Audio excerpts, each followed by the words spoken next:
지난 2022년 1월 11일이었습니다.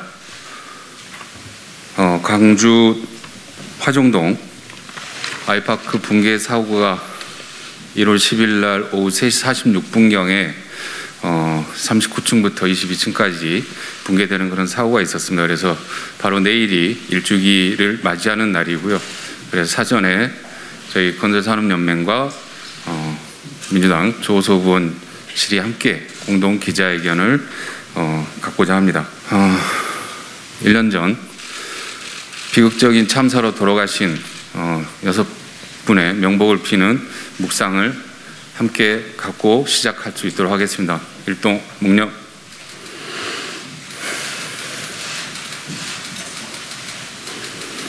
묵념 바로. 그럼 바로 이어서 참사 1주기 국회는 안전사회를 위해 무엇을 해야 하나 이런 주제로 더불어민주당 조호섭 의원님께서 발언을 해 주시겠습니다. 네, 안녕하십니까. 광주광역시가 지역구이고 국토교통위원회에서 활동하고 있는 더불어민주당의 조호섭입니다. 기자회견문을 낭독하겠습니다. 참사 1주기 국회는 안전사회를 위해 무엇을 해야 하나. 내일 1월 11일이면 광주 화정 아이파크 붕괴 참사가 일어난 지 1년이 되는 날입니다. 2022년 1월 11일 광주광역시 서구 화정동에서 건축 중이던 주상복합 아파트 건물 일부가 붕괴되는 사고로 노동자 6명이 사망하고 1명이 부상을 입었습니다. 하지만 지금껏 참사의 책임자인 현대산업개발은 어떤 처분도 받고 있지 않습니다. 국토부 건설사고조사위원회 조사 및 광주경찰청 수사 결과 시공사의 부실 시공이 사고의 직접적 원인으로 밝혀졌음에도 현사는 하청업체의 책임을 미루며 내탓 공방만을 하고 있습니다. 현행법상 행정처분권이 있는 서울시도 작년 3월 국토교통부로부터 엄중처벌 요청 공문과 고용노동부로부터 영업정지 요청 공문을 받았지만 서울시는 사실관계 파악이 필요하다며 1년이 지난 아직까지도 행정처분을 하고 있지 않습니다. 이처럼 가해자의 책임 회피와 처분자의 소극적 대처는 기존의 건설안전제도와 정책의 한계를 절감하게 합니다. 이뿐만이 아닙니다. 현사는 재작년 광주 학동사구역 주택 재개발 현장 건물 붕괴로 시민 9명이 숨지는 사고를 일으켰음에도 건설사의 성적표라고 할 수 있는 시공능력평가 등급이 1단계 하락하는 데 그쳤습니다. 현재 시공능력평가에 반영되는 사망사고 비율 산출식이 상시 근로자 수 대비 사망자 수를 기준으로 하고 있기 때문입니다. 상시 근로자가 많은 대기업인 현사는 이러한 평가 방식 덕분에 별다른 제재를 받지 않았습니다. 더군다나 학동 참사는 근로자가 아닌 시민이 사망한 경우이기에 사람안전보건법이나 중대재해처벌법 대상도 아닙니다. 건설안전특별법이 필요한 이유입니다. 국회는 법과 제도를 통해 국민의 안전과 생명을 지켜야 할 책무가 있습니다. 동료 의원님들과 함께 국회에서부터 근본적 원인이 무엇인지 철저히 살피겠습니다. 제도 정비와 더불어 효과적이고 실효성 있는 대책을 마련하겠습니다. 감사합니다. 예, 민주노총 건설산업연맹 노동안전보건위원장 강한수라고 합니다. 오늘은 바로 내일이면 화정동 붕괴 참사의 이제 1주기입니다. 그동안 우리 건설 현장에서는 수많은 건설 노동자들이 1년에 400명 넘게 직접적인 사고로만 사망을 하고 있습니다. 그리고 방금 조섭 의원께서도 말씀하셨지만 지난 재작년 광주 학동에서는 우리 건설 현장에 이런 잘못된 문제들로 인해서 광주 시민 9분이 돌아가시는 사고들까지 있었습니다. 저희들은 이 건설 현장에서의 이런 사고들이 왜 이렇게 발생될 수밖에 없는지를 좀 이야기를 하고자 합니다.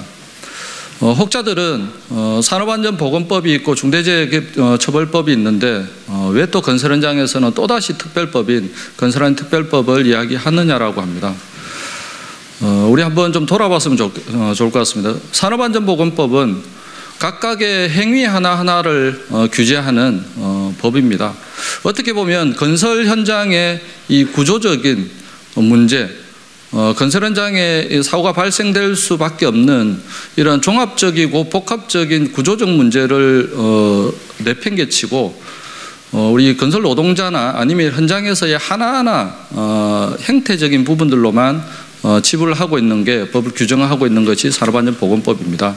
그래서 저희들은 산업안전보건법으로만은 절대 이런 광주 화정동 붕괴 참사를 비롯한 수많은 건설 현장에서 산재 참사를 막을 수 없다라는 것이 저희들의 많은 고민들입니다. 지난 40여 년 전, 40년이 좀 안 되는데요. 삼풍백화점이 왜 무너졌는지를 한번 봤으면 좋을 것 같습니다. 발주자의 그 무리한 욕심에 의해서 무리한 설계 변경이 있었습니다. 부단 설계 변경이 있었고 공기 단축이 있었고 그리고 공사 금액을 대폭 축소를 했습니다. 자재값을 아끼기 위해서 등등 이런 이제 발주자 최고 결정권자인 발주자의 권한이 삼풍백화점의 붕괴를 불러오는 결과였습니다. 그것은 단순하게 부실 시공을 했냐 안 했냐가 문제가 아니라 종합적인 문제들로 인해서 발생이 되었다라는 겁니다. 화정동 아이파크 붕괴 참사도 한번 돌아보겠습니다. 같은 이유라고 봅니다. 일례로 화정동 아이파크에서는 특별조사위원회에서 조사 결과 발표가 이 하부에서 콘크리트를 하중을 지탱할 수 있는 동바리가 제대로 설치되지 않고 그리고 설치해놨던 동바리가 조기에 철거되는 부분이 가장 큰 원인들로 붕괴의 원인들로 보고 있습니다. 그리고 설계 변경이 되어 있었습니다. 무단 설계 변경이었습니다. 근데 이런 부분들은 누가 했느냐? 단순하게 원청 시공사가 할 수 있는 것이 아니라 발주와 시공사들이 함께 할 수밖에 없다는 부분들입니다. 근데 이러한 구조적인 문제들을 어떻게 바꿔낼 것이냐? 산업안전보건법이나 단순한 행위 중심의 처벌 규제를 하는 산업안전보건법으로는 도저히 이것을 막아낼 수 없습니다. 중대재해처벌법 또한 발주자의 책임이나 규제적인 부분들이 없습니다. 핵심적인 부분들이 빠져 있기 때문에 중대재해처벌법으로도 건설 현장에서의 이런 중대재해들 절대 막을 수 없다는 부분들이고요. 광주 학동 사고와 그리고 화정동 아이파크 둘 다 마찬가지로 광주 지역입니다. 호남 지역인데요. 저희 건설 현장에서는 그런 말이 있습니다. 호남 지역이 광주 전남 지역이 가장 최저가 낙찰을 가장 많이 하는 곳이 공사 금액을 최저로 똑같은 공사도 최저로 하는 지역이 호남 지역이다라고 이야기를 합니다. 그래서 이 덤핑을 치는 그러다 보니까 실제로 적은 공사 금액으로 공사를 하기 위해서는 빨리빨리 하고 안전에 대한 부분들은 다 묻혀버리기 일수라는 겁니다. 그래서 더욱더 사고가 많이 발생될 수밖에 없다는 구조적인 문제들이 있습니다. 우리 건설안전특별법은 저희들은 그렇게 이야기합니다. 건설업계에서는 건설 자본들은 건설안전특별법이 처벌법이라고 이야기합니다. 그러나 도리어 건설안전의 전문가들은 이 건설안전특별법이 바로 예방법이다라고 이야기를 하고 있습니다. 건설안전특별법의 핵심적인 내용들은 뭐냐? 모든 공사를 결정하는 시작 단계에서 결정을 하는 발주처 그리고 실제로 공사를 진행하게 만드는 시발점인 설계에서부터 공사 기간 안전을 가장 중시한 공사 기간과 공사 비용을 의무적으로 발주자가 부담을 지을 수 있도록 하는 것이 핵심의 법입니다. 그리고 건설 현장 내에서 건설사가 제대로 부실 시공하지 않고 안전하게 공사를 하는지를 직접적으로 관리 감독하는 감리의 역할을 제대로 감리의 역할을 할 수 있도록 감리의 역할을 강화하는 것, 그것이 바로 핵심적인 내용에 대한 부분입니다. 그리고 아시겠지만 건설 현장에서는 수많은 하청업체들이, 수많은 공정들이, 수많은 직종들의 노동자들이 수백 명 또는 수천 명이 같이 일을 합니다. 그렇게 복합적인 건설 현장에서 안전에 대한 부분들 여러 업체, 여러 노동자들이 함께 사용하는 안전시설물들은 원청 시공사가 직접 관리하고 설치하고 유지보수하고 관리를 하라는 것입니다. 이런 가장 기본적인 것이 바로 건설안전특별법이라는 것입니다. 이것이 과연 처벌법인지 아니면 저희들이 말하고 있는 완전한 예방법인지에 대해서는 누구나 다 이 법안의 취지에 대해서 다들 공감하실 겁니다. 마지막으로 말씀을 좀 드리겠습니다. 지금 건설안전특별법이 발의된 지 2년이 넘었습니다. 2년이 넘는 동안 거의 한 1000명이 넘는 우리 건설 노동자가 또다시금 목숨을 잃었습니다. 건설안전특별법 제정 제일 처음에 이야기됐던 것은 다들 아실 겁니다. 2020년 4월 29일 남이천 물류창고에 38명의 건설 노동자가 불에 타 죽는 그런 산재 참사로 인해서 정부와 그리고 국회 그리고 건설안전 전문가들 함께 만들어서 이 건설에 맞는 법이 뭘 거냐, 건설안전을 지켜낼 수 있는 법이 뭐냐라고 만드는 것이 바로 그 법안이 건설안전특별법입니다. 그런데 그 2년이 넘는 기간 동안 발의가 되고 이 기간 동안 1000명이 넘게 죽었습니다. 광주 학동에 참사가 있었고 광주 화정동에 참사들 비롯한 여러 사망사고들이 있었습니다. 이제는 막아야 하지 않겠습니까? 해당 주무부처인 국토부는 최근 그런 이야기를 합니다. 없는 법이라도 만들어서 노동자 실을 말리겠다는 초원법적인 발언을 합니다. 저는 주무부처인 국토부가 정말 해야 될 것은 이런 있는 법안, 벌써 2년이나 넘게 표류하고 있는 건설 노동자들의 생명과 시민들의 생명을 함께 지켜낼 수 있는 건설안전특별법을 빠르게 제정할 수 있도록 해당 주무부처인 국토부가 나서는 것이라고 생각합니다. 여당인 국회의원, 여당인 국민의힘, 지금 당장이라도 국토위 상임위에 건설안전특별법을 상정하는 데 동의하고 적극적으로 논의해서 빠르게 이 법안을 통과시켜 주시기를 요청드리겠습니다. 그리고 오늘 함께해 주신 우리 조섭 의원님 비롯한 더불어민주당에서는 건설 노동자들의 염원을 깊이 좀 새겨주시고 그리고 당당하게 적극적으로 이 법안 통과를 위해서 힘차게 힘있게 나서 주실 것을 요청드리겠습니다. 정부와 국회는 건설 현장의 산업재해 예방법인 근원적 예방법인 건설안전특별법을 즉각 제정하도록 노력해 주시면 감사하겠습니다. 네, 반갑습니다. 광전남 건설노조 광전남 지역본부 노동안전위원 이준상입니다. 예, 화정동 참사 1주년에 기해서 언론사들에서 굉장히 많은 질문과 관심들이 있습니다. 과연 건설 현장이 참사 이후에 그리고 1월 27일 중대재해처벌법이 시행된 이후에 얼마나 많이 바뀌고 있느냐. 실제 굉장히 많은 변화들이 있습니다.